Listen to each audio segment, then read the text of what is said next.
Good afternoon, everyone. Welcome to the Sports Wave Network and Sports Corner with the Conn Man. I am your host, the Conn Man. And with me this afternoon, I have none other than Todd Reis. Todd, how you doing, my brother? I'm great, Michael. How are you? I'm better now that you came on my show. Now, Todd, the reason why I wanted you on the show, and we'll get into all the things you're doing right now, but one of the major reasons was I wanted to give you your flowers. So what I'd like for you to do, if you don't mind, is take us way back at your, I guess, the beginning of your journey and your grind. I mean, how far do you want to go back? Do you want to go back? Do I have to explain New Bedford to your viewers, or how do they know New Bedford? Todd, we've seen all over the country, my brother. Maybe you can give them some insight. All right. So my name is Todd Reis. I was born in New Bedford, Massachusetts, in the South End, which is a big difference from the West End, but not really. But we like to differentiate. So my first 7 years were in the South End, and then my mother and I moved to the West Lawn Projects in the West End. All through my youth, I was playing basketball and football. When I finally got to the West Lawn Projects, I did a lot of my activities at the New Bedford Boys Club. That's where I learned pretty much leadership in basketball from various coaches, mainly Robbie Mendes, JoJo Mendes. So all through those years in the West Lawn Projects, I started playing basketball and just kept playing basketball, and eventually went to New Bedford High School, where I started as a freshman on the freshman team. We went undefeated. Then my sophomore year, we got moved up to the varsity team. And I played varsity for 3 years, even though I didn't play much as a sophomore, but junior year and senior year, we played a lot as a junior and a senior. From there, I went on to play basketball for 1 year at Babson College in Wellesley, Massachusetts. And then seeing that Babson wasn't going to be a good fit for me, basketball-wise, it was fine, but school-wise, education-wise, it wasn't a good fit for me because I wanted to study film. And they were kind of forcing a film communications degree, which didn't really feel right to me. So I transferred to the best cinema school in the country at the time, which was USC in Los Angeles. So I stopped playing basketball, I gave up the ball, and just put my hand on the camera, and that was it. So I went to USC 4 years, studied cinematography and cinema, graduated, and started working in the film industry after I graduated from USC Cinema. Now, what year did you graduate from USC Cinema? 1987. Oh, now before we go into your film progression, talk about playing at New Bedford High School, because I don't think a lot of viewers know some of the talent that played at New Bedford High School. I mean, you should have some bigger New Bedford stars than me on your show. Yeah, I mean, you should have Eric Brittle on your show. You should have Mark Dias on your show. Both of those guys played Division I college basketball, whereas I played only Division III college basketball at Babson. But we had incredible talent. We had the whole city was funneled into New Bedford High School. You had the random person go to Stang, like yourself. Watch it. Be careful now. Be careful. And other high schools, but New Bedford High School at the time was the big pond. Mm-hmm. So if you could play at New Bedford High School, that was saying something. But there was never a limited amount of talent at New Bedford High School on that court. We were always in the state finals. After I left, they won a few state championships, but there was tremendous players that came out of New Bedford High School. And Todd, one thing that I will say, even though you guys went to New Bedford High, New Bedford High has been known for having, why you have to wear that shirt?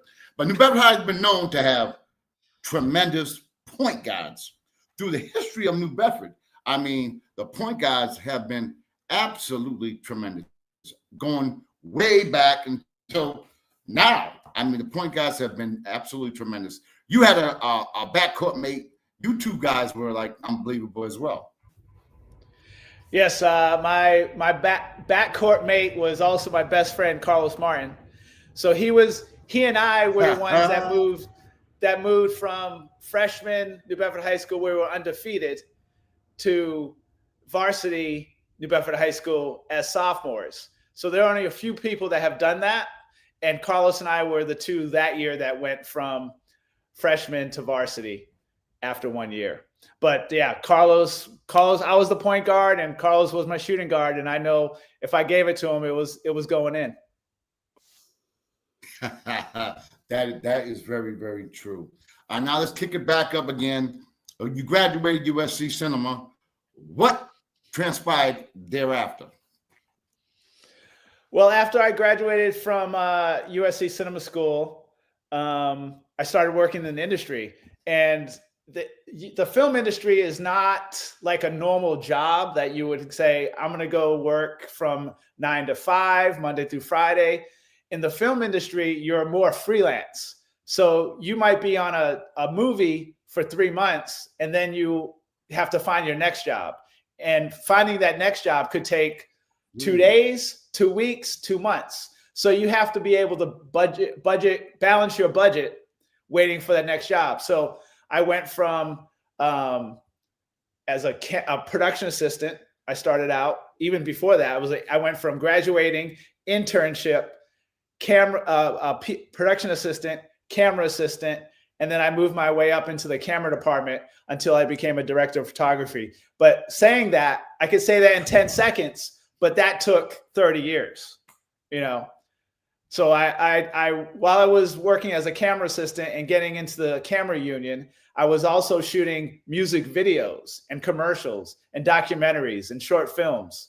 So I had a two-way career path where I was working as a camera assistant and camera operator on one hand, and on the weekends I'm shooting music videos and documentaries and industrials on the other hand, until I got to where I am now, where I'm a director of photography full-time. I've been doing this, I don't know how many years, but I'm a full-time director of photography, a member of the American Society of Cinematographers, which is a membership of the world's best cinematographers that have to be brought in and invited to join. You can't just join, sign up and join. You have to be invited, and your work has to be looked at by other members. Now, Todd, going back a little bit, what was if you could, I could probably take about 10 days, but what is the process from graduating, going to your first job? What was that like? What was the experience like when you, like going for your first movie set or whatever it was? What was the experience like? Well, at USC Film School, there's a lot of people that go from graduation to directing big movies, whether it's because their family's part of a studio or their family is a producer. And there are others that go from graduating and becoming a director of photography right away. I didn't have the connections, so I worked my way up the camera ladder. So doing second AC work, first AC work, which is pulling focus and making sure everything's right on the camera, making sure the camera department's straight, to camera operating, where you're actually holding the camera. And I think this is where you can cut in me holding the camera on Entourage or something. You could cut in if you were editing on the fly, Michael Consaccio. And then from there, I was, as a director of photography, I'm lighting the set, working with the director, moving the cameras to make the story work for whatever show I was doing or movie, whatever I was doing.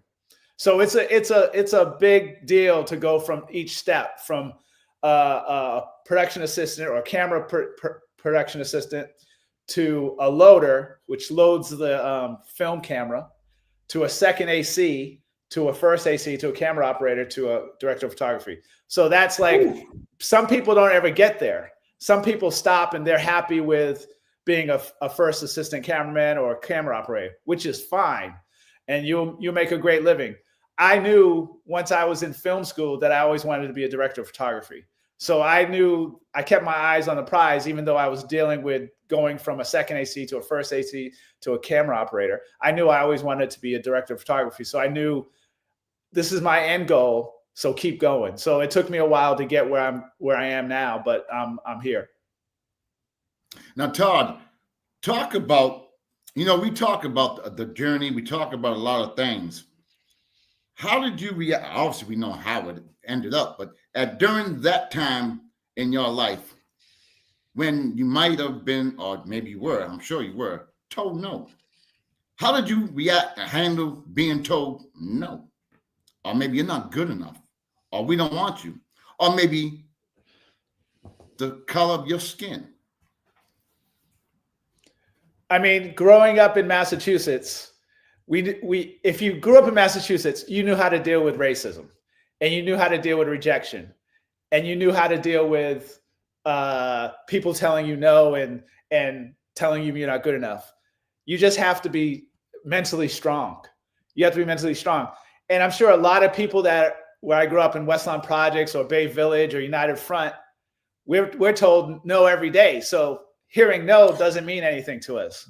That's we just keep going. You tell me no, I'm going to go to the next person until someone tells me yes. And that's basically, if you have that mindset and you're in the film industry, that's like, are you kidding me? I've been rejected by people in the projects. What you're telling me means nothing.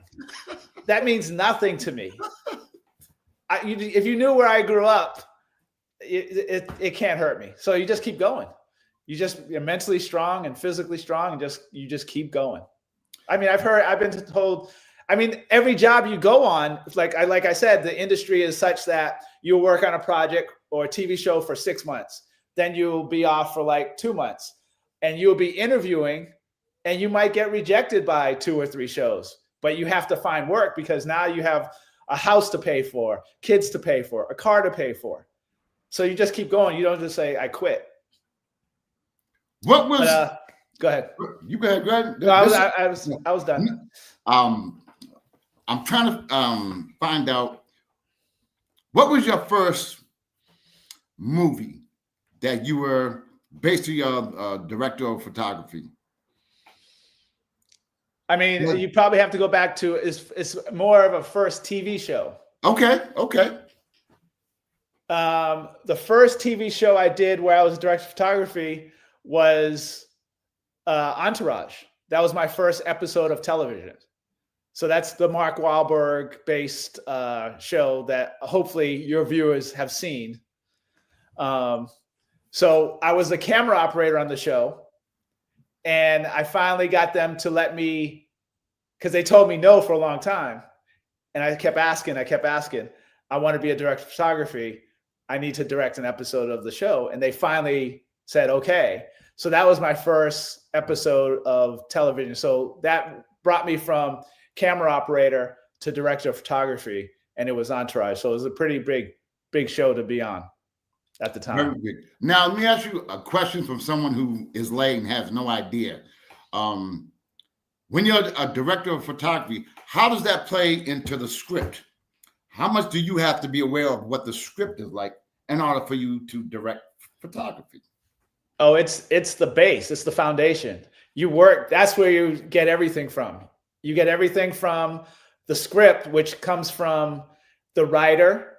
In this case of Entourage, it was the showrunner, who I had known very well because I'd been on it for 5 seasons as a camera operator. So you get the script, and that's your Bible. That's where you get all your, at least for me, I get all my ideas from the words and the director's vision or the showrunner's vision. So I take all of these things and put it together and say, okay, they want this nightclub where Vinny Chase walks in, and this is the first time he's like seeing this girl. So you have to figure out how to light it, where you are his boys with him. So you just basically take the words and think about visuals for it. You know something, Todd? This is so good that I'm glad you came on my show, because you're giving the viewers, and we're seeing all over the country, the viewers an idea. So when they do watch an Entourage or some type of movie, now they can think about what it entails. You know what I mean? So you're giving some really good insight into the world of photography. So I do appreciate that. So talk about some of the movies you have done and the ones that you're working on now and what you maybe be doing in the future. So most of my director of photography career has been in television. I've only done two features. The most recent one was called The Blackening, which was a black horror comedy, which came out in 2023. I'm sure a lot of your viewers have seen it. It's a very independent film. We shot it for $5 million. It sold for $20 million. It was well received. Wow. But it was a great experience. Directed by Tim Story, who had done Barbershop, Fantastic Four, and other films. But The Blackening was like a really fun horror comedy film that we did back in 2021, but it was released in 2023. But most of my career has been spent on television shows. So if you go back from Entourage, which was my first episode of television, I've done shows like Longmire, which is a Western show, Crazy Ex-Girlfriend, which was a comedy drama musical in which we did like 3 musical numbers every episode. So imagine an hour-long episode, you have a story, and in that 1 hour, really 45 minutes, that's with commercials, you have 3 musical numbers. So you have like 3 music videos within the story that's driving the story as well. So along with in that script, you have this musical number, and it's forwarding the story. So it's forwarding the script along and the story along to tell what's happening in this episode. So I've done shows like that. More recently, I just finished a show in Santa Fe, New Mexico called Dark Winds, which is about a Navajo tribal police in 1972. So it's a period piece. So that was fun. And before that, I did an NBC show called The Irrational with Jesse L. Martin, who used to be the cop on the original Law and Order. Let's see, before that, I did a show in New Orleans called Parish with Giancarlo Esposito, which was a lot of fun because it was in New Orleans. It's great. The only bad thing about it is it was like right at the time of COVID. So a lot of the crew would get COVID and like be gone for 10 days and come back. But that was a great show to be on. But I've done a number of TV shows. If you want to look at my website, you can find it on www.toddosereis.com. And you can see all my all the shows with like sizzle reels, so you can see like clips of the show. Now, Todd, you said like sometimes you may be on a set for like 3 months, 6 months. What is it like being on a set for that amount of time? Because we only see the show, but you know what I mean. I'm trying to be, look at it from someone who don't know what the hell they're talking about, which I don't. But I mean, what is it like to be like on a set for 3-4 months, maybe being away from your family, things of that nature? So imagine leaving your house where you live right now and going 5 hours away on plane, like you're going on vacation for a few days. Right. But the vacation doesn't end. It becomes, instead of a week, it's 5 months. So you're living how you would live in your house, but you're on location, whether it be at a hotel or Airbnb or rental house or whatever. But you're living like I've lived in some great places. I've lived in Santa Fe, New Mexico. I lived in New Orleans. I lived in Vancouver. I've lived in Orlando, Florida. I've lived in Atlanta. So the last 4 years my industry is changing now a lot. But the last 4 years, I haven't worked in Los Angeles in the last 4 years. So I've been on the road for the last 4 years. I haven't shot in Los Angeles since 2021. Wow. So it's like you have to like, and I'm single, but if you have a family and kids and a wife and kids, you're gone for like months. I mean, you can come back on weekends, but it's still tough. If you're in Atlanta, that's a 5-hour flight to LA. So you have to figure out long weekends. I can come home, or, I'm going to go visit the family during Thanksgiving. You might have a week off for Thanksgiving, but it's like you move everything. You move your whole life to be on these sets on location. But before these last 4 years, I did a lot of work in LA. So it was like I was working at home, which was nice. You know, when my daughter was young, luckily I was home most of the time. There were times where I had to go different places around the country. But yeah, it happens where you're on location for months and then you're on set. Our average day is 12 hours a day. That's what I kind of wanted to go with. Yeah. So you're doing 12-hour days. So you might start work at 7 a.m. and you don't get out till 7:30 at night. And that's if you're lucky. That's 12 and a half hours if you're lucky. If nothing goes wrong and the camera doesn't break down or actor isn't sick or lunch isn't late, you know, then it becomes like a 14-hour day. But back in the day, we would do like, especially on music videos, you could do a 24-hour day. You could do a 22-hour, like Snoop Dogg is smoking in his trailer. We have to wait 8 hours for him to get out the trailer. All right, hold on. Talk about, now we got to go into that realm. Talk about the music videos you've done. I mean, there are a lot of music videos I've done were like in the 80s. I haven't done a lot in the last 20 years just because I moved into television. And music videos I haven't done in a long time. But there are, I mean, probably the best one for me was working with Prince and Nona Gay on this music video called oh wow, I forget the name of it. But there's only one with, if you look it up, you can find it. Prince and Nona Gay. I can't remember the year, but it was great. So that was fun to work on that. But I've done Smokey Robinson.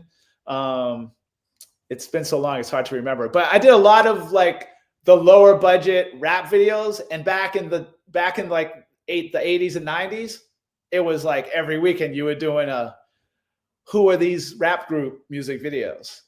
Like crazy. And even then, I remember I was doing something. I think I was just a camera operator at the time, but I was doing something with Dr. Dre in the desert, hanging out of the helicopter as the helicopter's rising. And like today would be illegal because you have all kind of safety protocols. But it was like, yeah, it was crazy stuff in the music video days. But it was a blast because we were like creating new things that no one had ever seen before. So it was fun. Wow. You know, talk about the pros and cons of being a director of photography. What are the pros and cons? I mean, the pros are that you get to create incredible images, incredible stories. You help collaborate with incredible directors and producers. And my crew has been great over the last 30 years. You meet wonderful people. You could make a lot of money and build a career, which I have, which has been fantastic. But the most important thing is like the people I've met and the shows I've worked on. I'm very proud of the shows I've worked on. Like you can't pigeonhole me into saying, oh, Todd Reis, ASC, he only does comedies. Right. Because I mean, I do dramas, I do musical comedies, I do Westerns, I do period pieces, I do, Entourage, which is like a biopic of Mark Wahlberg. It was like stuff like that. You just create these new worlds that people haven't seen. Cons is, like I started at the top, is you don't know where your next job is. People that work in New Bedford, say they work at City Hall, like my buddy Ronnie Andrews. He knows every day he's getting up, he's going to work at City Hall. Right. I don't know, sometime after I finish, like I just finished a job in July, Dark Winds, which was about the Navajo Tribal Police. Right now I'm looking for work. So that's a con. It's like, luckily I've managed my money so I can survive, but it's like not being able to work for 2 weeks or 2 months or 4 months. So that's a con. Being away from your family is a con for months on end, Things like that happen. But those are the pros and cons. What if you were to give anyone who's viewing this advice, if they want to get into photography or in the movie world or the film world, what advice would you give to them? Make sure if this is what you want to do, make sure you love it. Make sure you would do it for free if you had to. That's how much if you want to do it, you're going to have to love it that much. It has to be part of your soul. Because you don't want to work 12 hours on something you don't love or 14 hours on something you don't love. And be good at your craft. Practice when you're not doing anything. Like after you get off the court, go photograph your family, take some pictures. Okay. Things like that. When I first started, I was working for free a lot just to get the experience.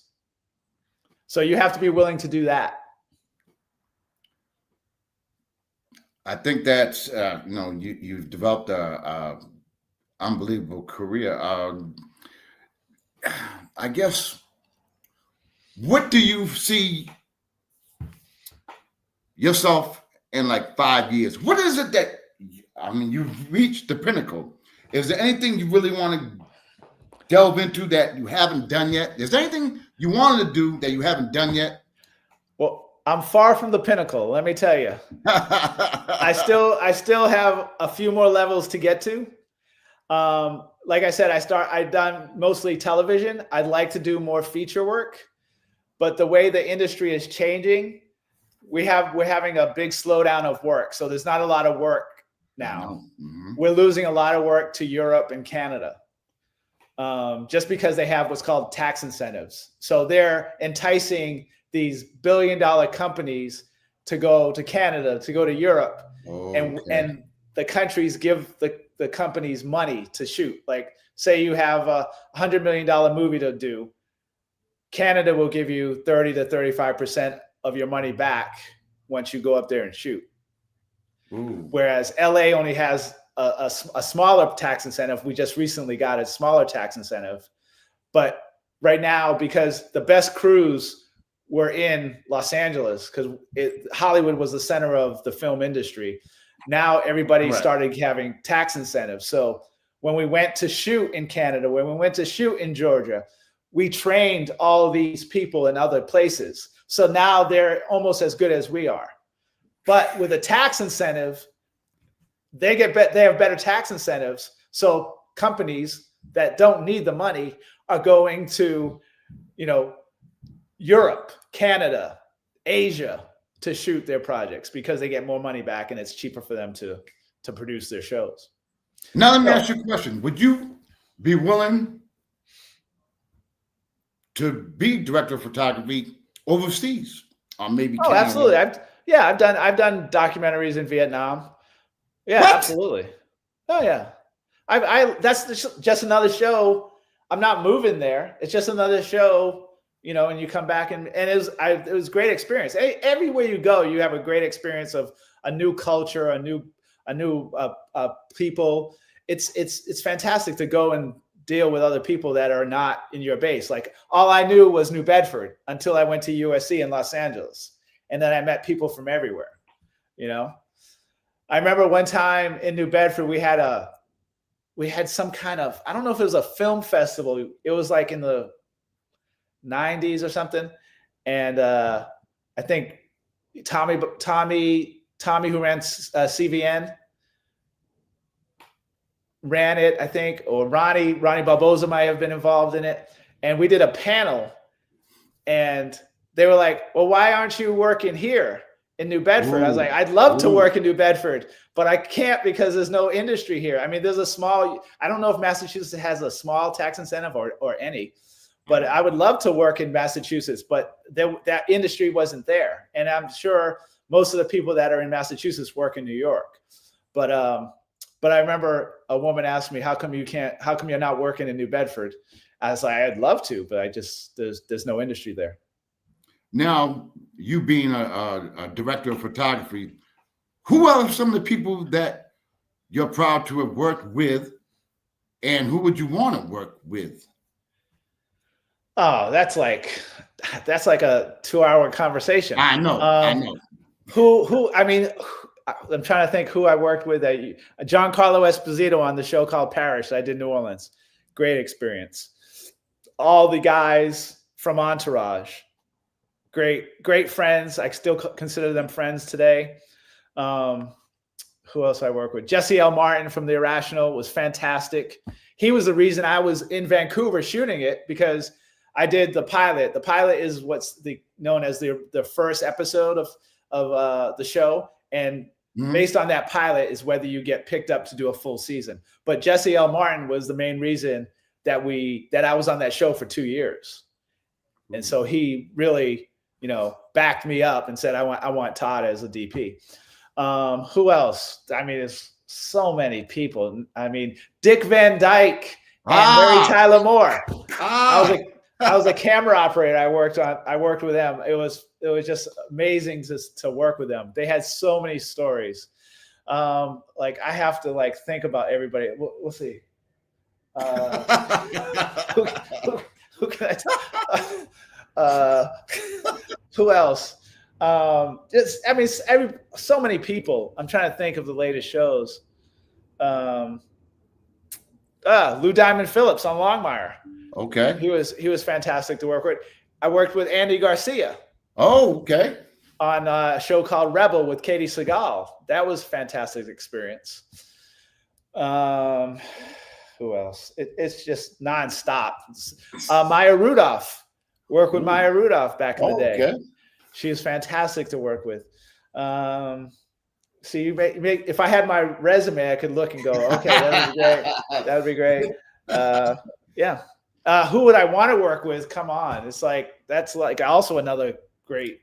It'd be great. I'd love to work with Spike Lee. Oh, can you imagine that? I haven't worked with Spike Lee. I would love to work with some of my favorite directors like Sam Mendes and Paul Thomas Anderson, who has a movie out called One Battle After Another. If you haven't seen it, you should go see it. It's very good. And he's also married to Maya Rudolph, so there's a connection there. But can you picture yourself? Can you picture yourself with Spike Lee? Come on, cuz. Absolutely. You think that will ever happen? You never know. You never know. Maybe he's watching. But he'll be mad at me because I'm a Celtics fan and he's a Knicks fan and we wouldn't get along. That's why you and I don't get along, because you're a Celtics fan. But anyway, that would be great if you could possibly work with Spike Lee. That would be tremendous, man. Now, let me ask you another question. Since we're talking a little bit about the color of your skin, how many people that you work at your level have the same color of skin that you have? All right, good question. So in that organization, if you look at my name, the 3 letters after my name, ASC, it stands for American Society of Cinematographers. It's a world-renowned organization. Only cinematographers are allowed in. And so you get the best cinematographers from around the world. It started in 1917. The organization started in 1917. And I was brought in 2017. In 100 years, I was the 7th African-American member. So I'm number 7 in 100 years of American cinematographers. So there's not many. Like now we have, because it's 8 years later, we probably have 15 or 14 right now, but there's not many. Like every set I go to, I'm like one of few people of color. Luckily, Dark Winds that I just recently done, a lot of Native American people. So that was fun. But usually I'm one of a few, and I always try to hire my people. So at one point, I was shooting a show in Savannah. I had my black gaffer, who's a lighting guy, and my Puerto Rican key grip, who does the camera moves and shaping lights. And then I had a black camera operator. So I'm always trying to uplift my people and bring people, because when I was coming up, the people that helped me were mostly black people, black camera operators, black DPs. But I did have a lot of director of photography that were white that helped me. When I first started in the industry, when I went from USC Film School to internship to a camera PA, second AC, first AC.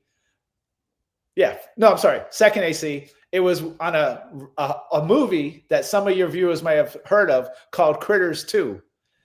And that director of photography was Russell Carpenter, a very nice white man who brought me up and brought me through the ranks on many shows.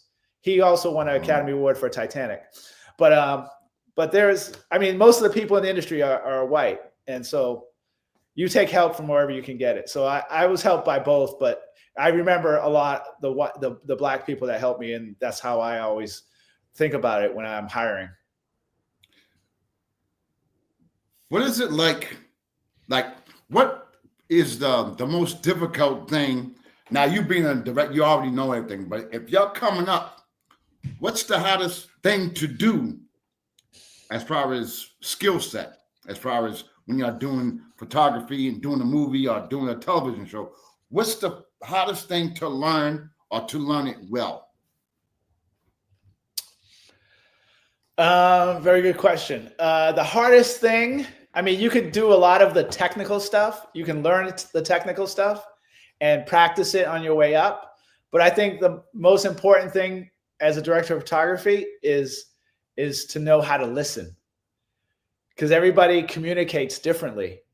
So you're listening to a director who speaks in a certain way. So in television, you may have 10 different directors on one season of a show. So you have to be able to take their words and translate that into images. And every director is like a snowflake. So they're always different. So they speak differently, they understand differently. Their film references are different. Like they speak a different language of film.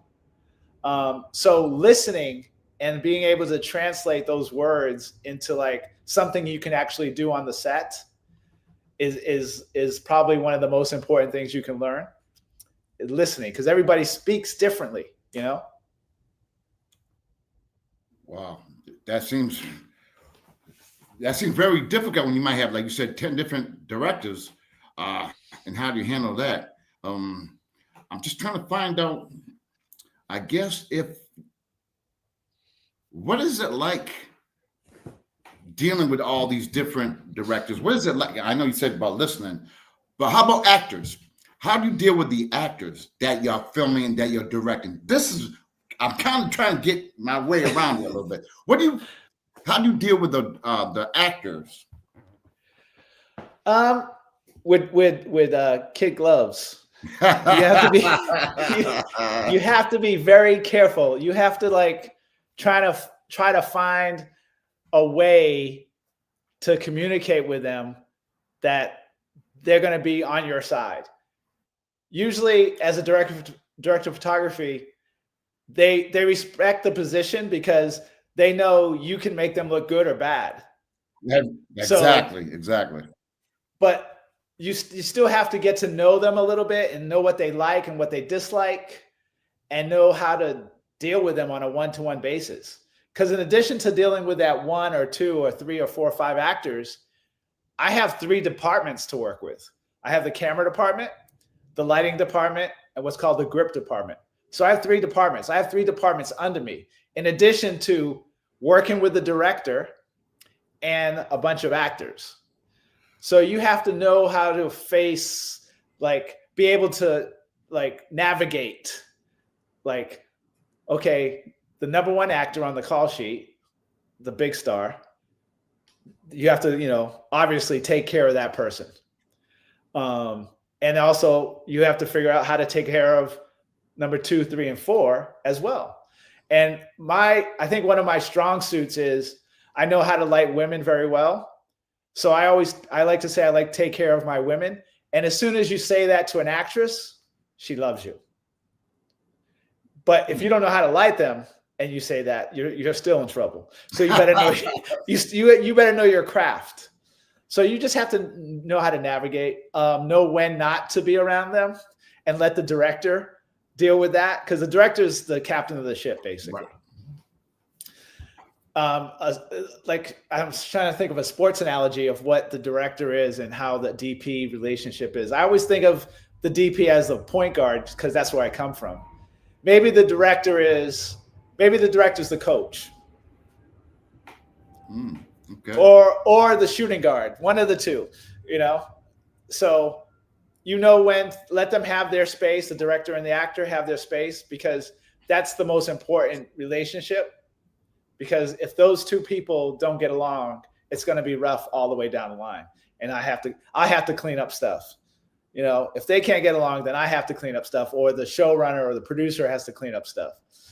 And sometimes you become like a crutch for the actor. Like they don't get along with the director and you have to step in and help, like, here's what we're going to do. And just distract them from the director sometimes. Mm-hmm. So now, Todd, here's another question I'm going to hit you with. You may have to say no names. I know no titles of movies. Has there been a movie or television show, you don't have to say the name, where you be like, this ain't going to work. This ain't happening. Oh, yeah. And how do you handle that? Like every day you go to work, right? Whether it's 12 hours or 10 hours or 14 hours, there's a list of scenes that you have to get through. So no matter what, you have to get through these scenes that day. Very rarely do they carry over to the next day. You have to get through those scenes. So you just have to do it. You go, well, can you swear on your show? Do whatever you want.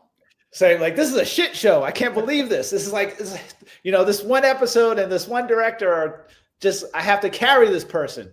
You just get through it. You just start working with the actors directly, let the director sit in the director chair and just work it out with the actor, work out the choreography. Can I get one more rehearsal? Do whatever you have to do to make that day go. Sometimes it's the director of photography that has to make the train move, and that train has to do all those 6 pages of dialogue that day. That's a normal TV day, 6 pages, 5 pages. In movies, it's a little different. You probably get, 2 to 4, depending on how big the movie is. But you just have to get through it. You don't have time to like sit and go, oh man, we're never going to get out of here. You just go. You just start working, light the set, rehearse, make sure the director's happy, make sure the actors are happy, and shoot. Now, again, me being a layperson when it comes to photography and movies and television, talk about, if you could, when you have to keep doing take after take after take. Because the viewers, I know, at least me, sometimes you watch a movie and it goes so damn smooth, but, we know, how many takes it took to get to do that. Yeah. What's the question? Like when it's a situation where you got to do take after take after take. Yeah, I mean, sometimes I hate to keep putting this on the director, but sometimes you'll get a director that doesn't get what he wants or she wants from the performance. And she'll make the actors do it again and again and again until she gets what she wants. Mm. And sometimes the actor will give her that many takes, or sometimes the actor will push back and say, that's what you're getting. But all the viewer sees is that one good take that the director and the editor cut together to make it look like one good take. But no, it happens. You don't want to be around that often on sets that do too many takes, because you'll never make the day. The more takes you do, the less time you have to do other things. Remember that list? We call it a call sheet. The list of all these scenes you have to do. Okay. Say these 5 scenes you have to do today. If you get stuck on that first scene and you're doing too many takes, that last scene, that 5th scene, is going to be in your 12th, 14th hour in crazy overtime, which no one wants to do. Well, some people like to do because they make crazy amounts of money, but I want to be done. I want to be done in 10 hours every day. My nickname is 10-Hour Todd. You can ask anybody on the set. I want to be done in 10 hours. I don't care what you put on that call sheet. I want to be done fast. Let's go. But sometimes it happens where technical difficulties happen where you have a camera mess up or a sound mess up or an actor trips or he says the line wrong and you have to do more takes. But you got 5 scenes to do today. You got to go. You got to move. Okay, now, Todd, there's another one. You said you just recently completed a movie, whatever it might be, and you're looking for others. Do you look at how do you go about doing that? Do you have some way of knowing what movie's coming out that you want to be a part of, or how do you get your next gig is what I'm trying to say. Well, I've had an agent for many, many years. So I have a director of photography agent, and she's always looking for TV shows or features that I'd be good for. Okay. And back in the few years ago, I don't know how many years ago, but there were more options of what to choose or what's available. Now, because the industry is changing and shrinking so much, you're just looking for something to work on because of those tax incentives in Europe and Canada. Right. We're not getting a lot of work in Los Angeles right now. So right now I'm looking for my agent and I are looking for something that hopefully I'd like to be on and is also shooting in Los Angeles, but we also have to be able to pay a mortgage, pay for a car. So that's what my agent's job is. But my agent also represents other directors of photography. So it's it's a nonstop vicious cycle of, who's good for this show, who's not good for this show. Will they take this show on the road? Will they get greenlit? Will Todd be good for it? Todd, this is so damn interesting, and we can go on and on and on. But I know you're a busy man, and before I let you go. Can you let the viewers know what are your fondest memories of being in New Bedford or being from New Bedford? I gotta hit you with that before I let you go. I gotta hit you with that, and a lot of people are tuning in, like Robert Cruz, who just hit me up. He's looking in. Wait! Don't you get questions from the audience? No, not really. No, I don't. Probably, thank God. Why not? It'd be great. Open it up. On my shows. Oh, you don't even want to know. But anyway, I thought Robert was going to ask a question. Oh, he might come on. I don't know. He came on already. He might ask a question. I don't know.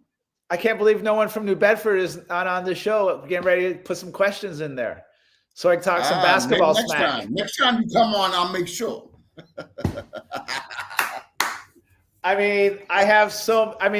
Who's your next guest? Mike Grant? He just came on before you. Oh, he's before me. Damn, I should have gone out to his so we could talk some smack. Some West End, South End smack. You both will. Some West End, South End smack. Because, I was thinking last time I was home 4th of July. And I was thinking just it became a small idea. Like I was thinking, I ran, my next door neighbor in the West Lawn Projects was Kenny Burr, David Burr. Okay. Yeah. And I was like, Kenny, what if from everybody that used to live in West Lawn Projects, the one side and the other side, it may be north side or south side, but in the West Lawn Projects, what if we had a West Lawn Olympics? How many athletes came through the West Lawn? How great would that be? Hundreds. How great would that be? That would be phenomenal. Because you had me and the Burrs, Thurman London on one side. We had Jeff McCoy on one side, Andre McCoy on one side, and the other side was Kippy Andrade, Gus Hodge, Mikey Fields, Gary Dias on my side, Robert Cruz on my side. My side I think would have won. But then I went bigger and I said, what if there was an Olympics where it's the West End versus the South End? Well, there might be a riot, but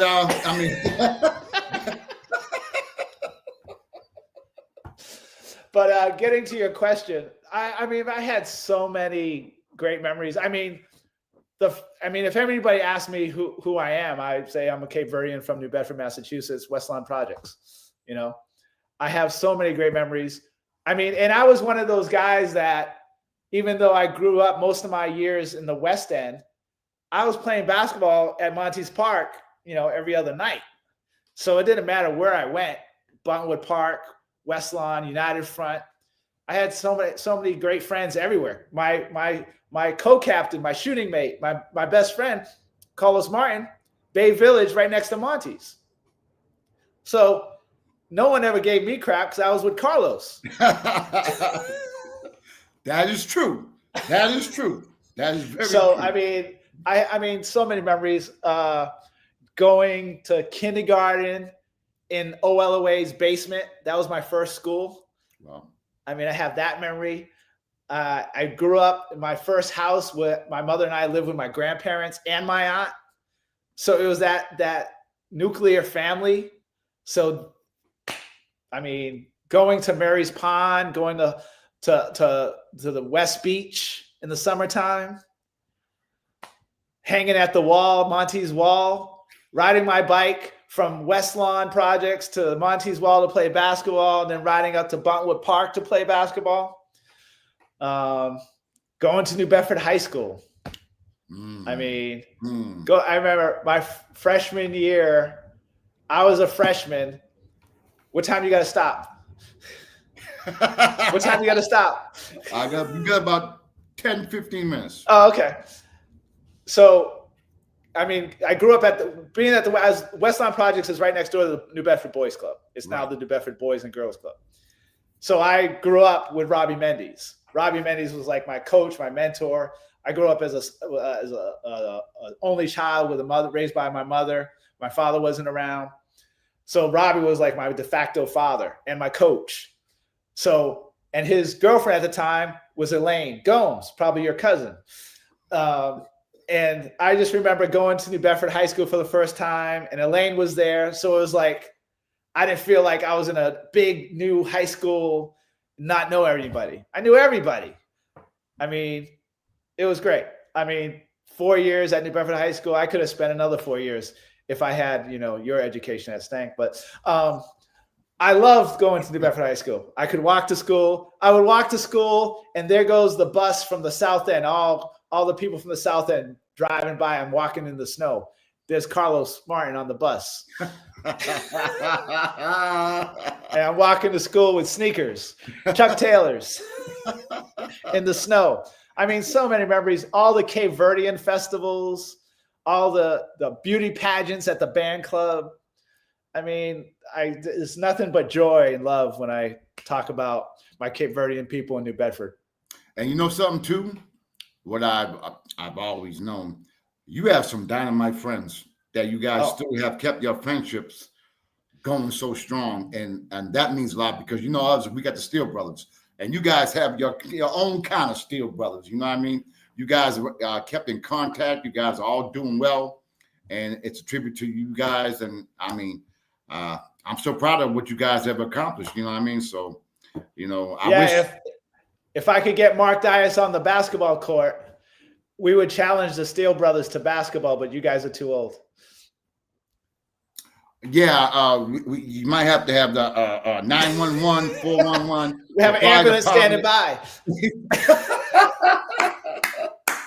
But no, your friendships with Ronnie Andrews and Mike Dias, I mean, you guys are like unbelievable. And, I follow you guys, and Ron, I see Ron every now and then, and Mark is Mark. I mean, you guys have, kept your friendships so strong for so long. I think that's so important. You know what I mean? So. Yeah, I mean, my core of when Carlos and I go back to my sophomore year, Carlos and I got made varsity. On that team was Mark Dias, Ricky Nobry, Donald Pina, Mike Conwood, Thurman London, my cousin Buster Lopes. Right. I've still talked to all of them. So, I mean, I'm trying to get them on the basketball court. No one budges. But anytime the Steel Brothers, I'll go through the Steel Brothers one by one and take you on the court. But I already told you, I still will outshoot you. I'm going to tell you, when you come, I got you. We talked about that at the Vets Hall. I still didn't get you. You won't get a shot up. Hey, when we get down there, I'm going to take you that. But right now, we got to do what we got to do right here. Well, before we go, is there anybody you want to give a shout out to? Because, even though we're seen all over the country, I put it out, a lot of the local people will be maybe not watching it live, but they'll catch the repeat when I post it. So why are you going to put me on blast like that? So if I miss somebody, they're going to be like, why didn't you give me a shout out? No, I'm going to say all my Cape Verdean brothers and sisters, all my New Bedford High School brothers and sisters, all my West Lawn brothers and sisters, all my South End brothers and sisters. That's a good I mean, my family, my Aunt Marie's still there. Robbie Mendy's still there. Coach Roderick's still there. Mark Dias, Ronnie Andrews. I mean, you know, everybody from New Bedford. I mean, everybody. I mean, I love everybody. I go there, you know, a couple times a year. I see everybody, so it's great. This 4th of July was great. I saw more people than I remember seeing. My next door neighbor, Kenny Burr. You know, my brother, your brother, James Consatio. Absolutely. How come he's not on here asking questions? I don't know that. So I can talk some Holy Family smack. You guys used to go get Steve Lopes on the other radio show. I won't get a word in edgewise. You guys, I'll never get a word in. We can't do that. So I don't know if you know this story. You may have forgotten it, but Carlos and I when we were freshmen, I think it was either going into our sophomore year or going into our junior year. Yeah, it was going into our junior year, I think, because New Bedford High was looking for a new coach. And there was it was all over the Standard Times. This is a local newspaper. Was that with the Ronnie Lomba stuff? Was that Robbie Mendy? Oh yeah. Wait, what does Robbie Mendes have to do with this? They was talking about him as well.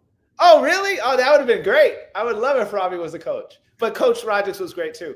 But he's coming on next week, by the way. Oh, get me on. I want to come in. Seriously? I'll come in. I'll come in. Next Thursday. Yeah, just remind me Wednesday. Have Nakia call me next week and I'll come on. Right. But Carlos and I were about to transfer to Stang.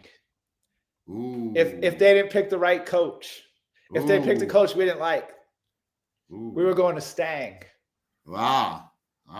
Not a lot of people know that story. I had no idea. You would have given us some money being a big Stang booster. Oh, that's great. Well, again, Todd, I want to thank you for coming on my show. It's been a while trying to get you to come on, but you finally came on, and I think it was well worth it. If you can impart some words of wisdom to the viewers who will be tuning in, and they're going to be from all over the country, what would you say? Not necessarily about directing photography, about life and impact. And also, I have Mike Grant on. I asked him the same thing, and all my guests. I had a Dr. Heather Larkin on my show last week, and she talked about the mental aspect and the mind performance. What could you impart to our viewers regarding the mindset, whether it be sports, entertainment, what you do? Because, unfortunately, in the way of the world right now, the mental, especially in sports, the mental is causing a lot of people haven't paid attention too much to the mental, but we're finding out how important, we train our bodies to be physically fit, but we probably don't pay as much attention to our mind. And therefore, that's why so many people are committing damn suicides and all the things that are going negative. And it may be even in your world and your walk of employment and what you do. And what advice can you convey to the viewers regarding the mind and how important it is, to live a productive and peaceful life, I guess. Wow, that's. I know I hit you hard, but you know what I mean? I hit you hard. I mean, I've gone up through a lot of the things I've already spoken about, but right. Just have a goal in mind to not be sedentary and stay in one place. Be active, be mentally tough. And it's hard. It's easy to say that. It's hard to do. Yes. I would say just be mentally tough. And if you have a goal in mind, Work on it. Work on it daily. Not 2 days a week or 3 days a week, 7 days a week. Any free time, less screen time, less TV time. Yes. Have a goal and work on it daily. Like I think there was an article in Standard Times decades ago about how I got to where I am. And it was a picture of me on the Entourage set or me with Wahlberg or something. And I think one of the things I talked about was whatever you want to do, practice your craft, whether it's art or being a teacher, spend time learning how to do that. And I think I had a rule of, and it's not my rule, I didn't make this up, but 10,000 hours. You have to spend 10,000 hours doing something to be good at it. Wow. If you spend 10,000 hours doing what you love or practicing what you love or studying what you love, you're going to be good at it. I didn't create it. I don't know where I stole it from, but it's in the Standard Times. If you go into the microfiche, if there is a Standard Times anymore, just practice what you want to be and what you want to do. And also, and this has followed me for my whole life, is dream big. Don't dream something little. Dream big. You may not get there, but you have a goal, and it's way over there, but you're going for that. You're going for that big dream. Dream big. You're right. The most important thing is the journey. But anyway, Todd, I want to thank you for coming on my show. It's been a blast. I know the viewers are going to have gained some knowledge and some interest as well. If people want to see your videos or your movies, how can they go about doing it? So it's toddosreis.com. TODDOSREIS.com. It's my website. If you just put my name in Google or whatever, it'll give you an option and you can just look at my website. Well, folks, again, this has been interesting. I could go on and on and on. But, before we go, I just want to, again, thank you so much for coming on my show, even though I don't like you liking the Celtics, but we'll let that go. And I'm about to, if you could hurry this up, there's a preseason Celtics game I got to watch. I know, against Toronto. I'll be watching it, hoping they lose. But anyway, Todd, I want to thank you for coming on my show. God bless you. Thank you. I will be seeing you next week, I guess. With Coach. Yeah, call me. Remind me. I would love to come on and talk to Coach. That's going to be a great show as well. Again, Todd, thank you so very much. God bless. Take care. You got it, my brother. Love you. Folks, that was my man, my cousin, Todd Reis, and it's been an honor having him on the show as well. I've had back-to-back shows today. Michael Grant, my boy, and Todd Reis. You can't get no better than that. So, folks, I want to thank you for tuning into my show, Sports Corner with the Conn Man. I am your host, the Conn Man, on the Sports Wave Network. Y'all take care. God bless. My man, Todd.